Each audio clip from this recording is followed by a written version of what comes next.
ప్రభుత్వం ఆడుతున్న ఈ రాజకీయ డ్రామా ఏదైతే ఉందో ఇందులో మా అందరికీ మనోస్థైర్యాన్ని నింపడానికి విచ్చేసిన ప్రతి ఒక్కరికి పేరు పేరున నమస్కారం.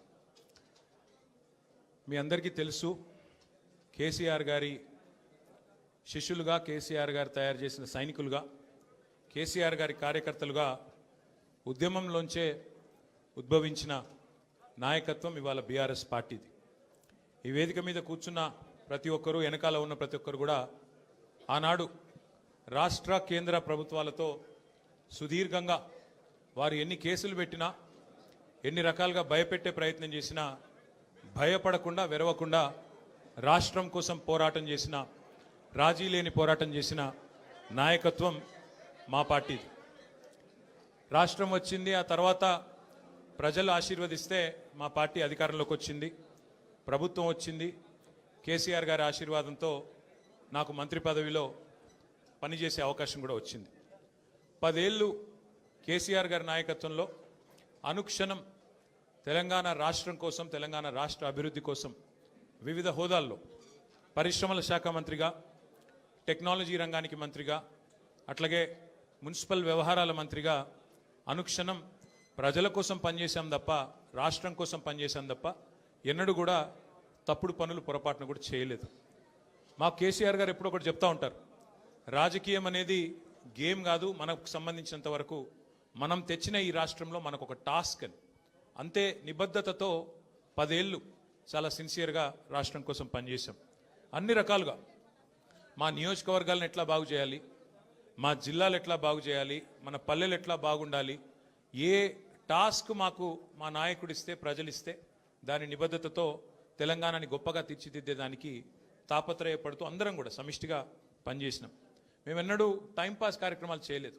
ప్రత్యర్థుల కుటుంబాలను రాజకీయాల్లోకి లాగి, ప్రత్యర్థుల పిల్లల మీద బురద జల్లి, ప్రతిపక్షాల మీద కేసులు పెట్టి, ప్రతిపక్షాలను మరి కావాలని హరాస్మెంట్ చేసి ఆ టైప్లో టైంపాస్ పని చేయలేదు.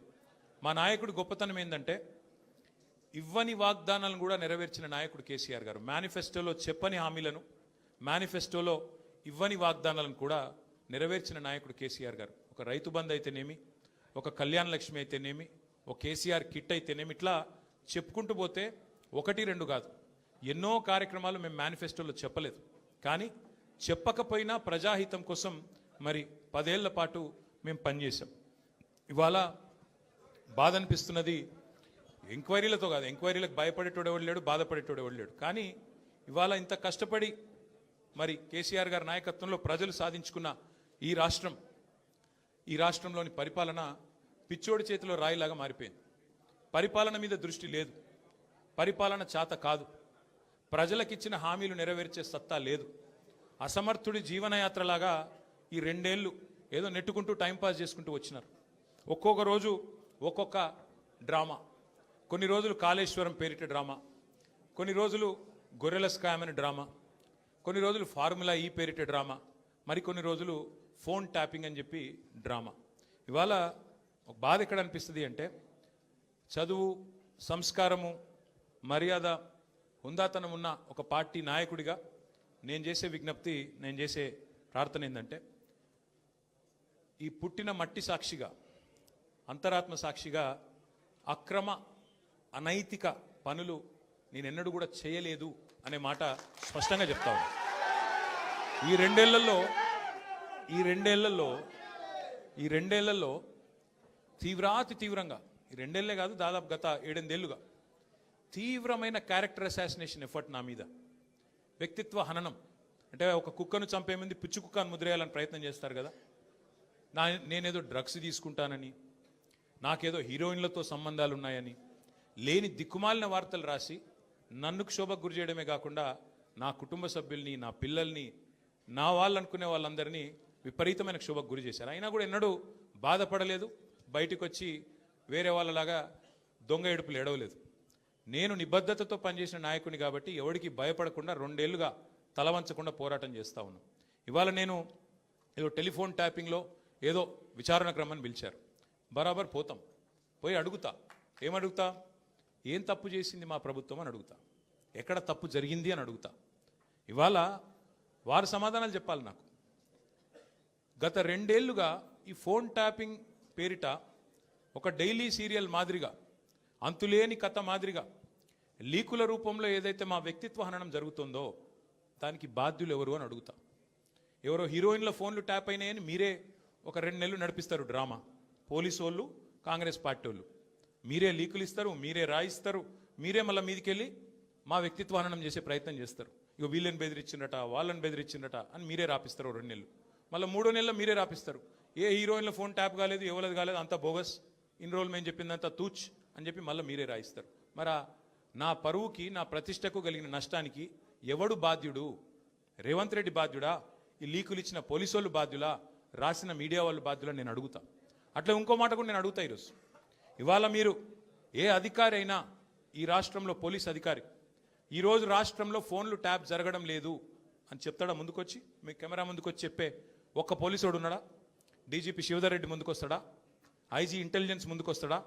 కమిషనర్ సజ్జరాన్ ముందుకు వస్తాడా?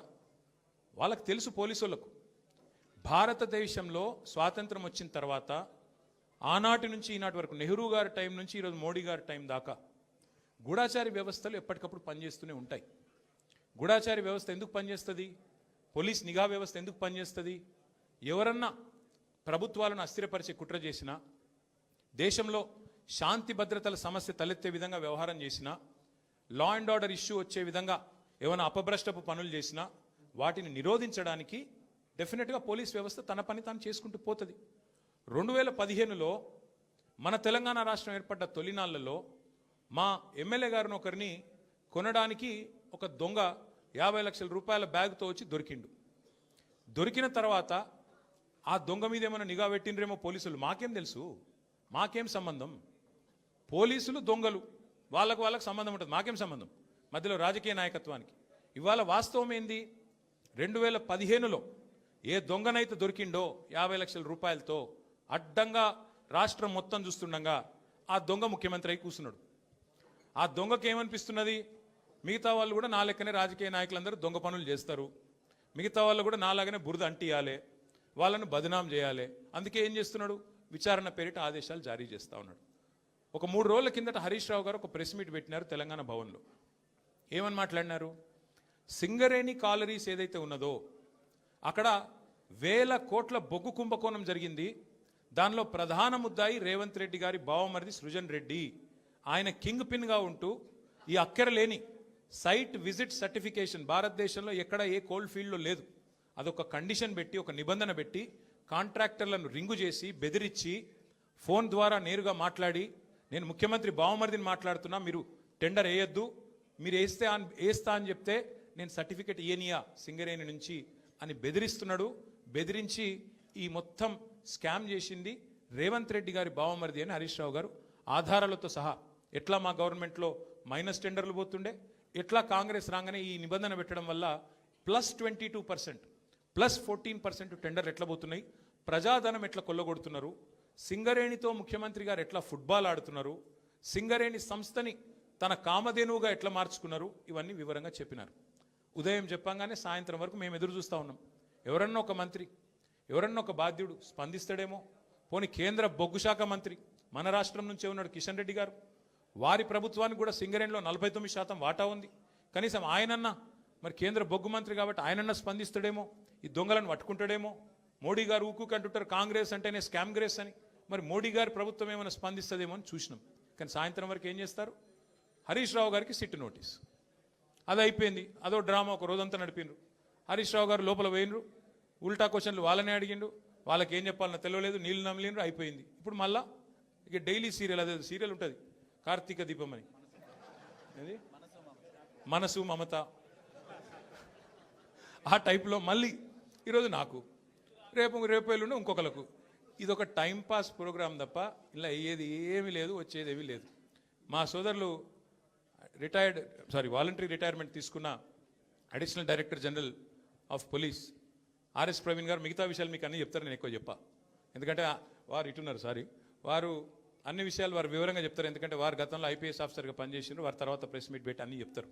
కానీ ఒకటి మాత్రం వాస్తవం, ఇవాళ రేవంత్ రెడ్డి గారు ఆయన దొంగ కాబట్టి, అడ్డంగా దొరికిన దొంగ కాబట్టి, ఇంకా దొంగ పనులు చేస్తూనే ఉన్నాడు కాబట్టి, అదేదో సినిమాలో బ్రహ్మానందం గారు దొంగ ఉంటాడు, ఉరికురికి దొరికిపోతుంటాడు. అట్లాగే ఈయన కూడా ఈయన స్పెషాలిటీ ఏంటంటే ఉరికి దొరికిపోతాడు. ఉత్తాయన సింగరేణిలో దొరుకుతాడు, మూసీలో దొరుకుతాడు, హైడ్రాలో దొరుకుతాడు, ఎక్కడ పడితే అక్కడ దొరికిపోతాడు. హిల్ట్ కుంభకోణంలో దొరుకుతాడు, లగచర్లలో దొరికిపోతాడు. దొంగ ఫాస్ట్గా దొరికిపోవడం రేవంత్ రెడ్డి గారి స్పెషాలిటీ. ఇంకా విచిత్రం ఏంటంటే ఇవాళ ఒక దొంగ లేడు ఈ రాష్ట్రంలో, దండుపాలెం ముఠా ఉంది ఈరోజు. క్యాబినెట్ ఎవరిది వాళ్ళు అందిన కాడికి దోచుకోనే స్కీమ్లో భాగంగా ఈరోజు వాళ్ళు దోచుకుంటా ఉన్నారు. ఆ దోపిడీని మేము బయట పెడుతుంటే వాళ్ళకి ఎక్కడ లేని మంట వస్తున్నది మా మీద. మాకేం ఫరక్ పడది. మీకు తెలియదు కానీ మీడియా వాళ్ళు మీరు కూడా మాకు తెలియకుండానే సాయం చేస్తున్నారు. మీరేమనుకుంటున్నారంటే ముఖ్యమంత్రి చెప్పిండు మేము ఇట్లా కేసు నోటీసులు వచ్చినాయి, మరి వీళ్ళని ఏదో విచారిస్తున్నారు అని చెప్పి లోపల మేము బొంగనే ప్లేట్ బ్రేకింగ్లు పెట్టి గుచ్చి అడుగుతుండ్రు అని మీరు పెడతారు. మాకేం బాధ లేదు, ఎందుకంటే 100 కోట్ల పబ్లిసిటీ మీరు ఫ్రీగా మాకు ఇస్తున్నారు. మాకేం బాధ లేదు. తప్పు చేసినోడు భయపడతాడు, తప్పు చేయనోళ్ళు ఎవరికి భయపడాడు. రేవంత్ రెడ్డి కాదు, వాని జేజమ్మకు కూడా భయపడే సమస్య లేదు. ముమ్మాటికి ఒకటి మాత్రం పక్కా, ఈ కేసు ఇంతటితో మేము వదిలిపెట్టాం. నా క్యారెక్టర్ అసాసినేషన్కి బాధ్యులైన రేవంత్ రెడ్డిని ఆయన తొత్తులుగా పనిచేస్తున్న పోలీసులు కొంతమంది, అందరినీ కాదు, కొంతమంది పోలీసులు ఎవరైతున్నారో ఆయన తొత్తులుగా ఆయన అడుగులకు మడుగులతో పనిచేస్తున్నారో వాళ్ళని నేను కూడా వదిలిపెట్టను. ఎందుకు వదిలిపెట్టను? ఎందుకంటే నా వ్యక్తిత్వం హననం చేస్తూ ఉన్నారు. లేని లింకులు అంటగట్టి, లేని రంకులు అంటగట్టి, నాకు ఇష్టం ఉన్నట్టు ఎవరెవరో యాక్టర్లకు లింకులు పెట్టి చిల్లర రాజకీయం ఏదైతే చేస్తున్నారో ఈ విషయంలో నేను మాత్రం వదిలిపెట్టను. మీరేదో ఇవాళ ముఖ్యమంత్రి హార్వర్డ్కి పోయిండు, ఆడ వచ్చిరాని ఇంగ్లీష్లో ఏం నేర్చుకుంటుండో ఏం తెచ్చిండో కానీ ఆయన వచ్చే వరకు టైంపాస్ చేద్దాము అని చెప్పి మీరు డ్రామా చేస్తున్నారు. మాకు తెలుసు, ధారావాహికలాగా నడుపుతా ఉన్నారు. మాకేం ఇబ్బంది లేదు. మీరు ఎన్నిసార్లు పిలిచినా వస్తాం.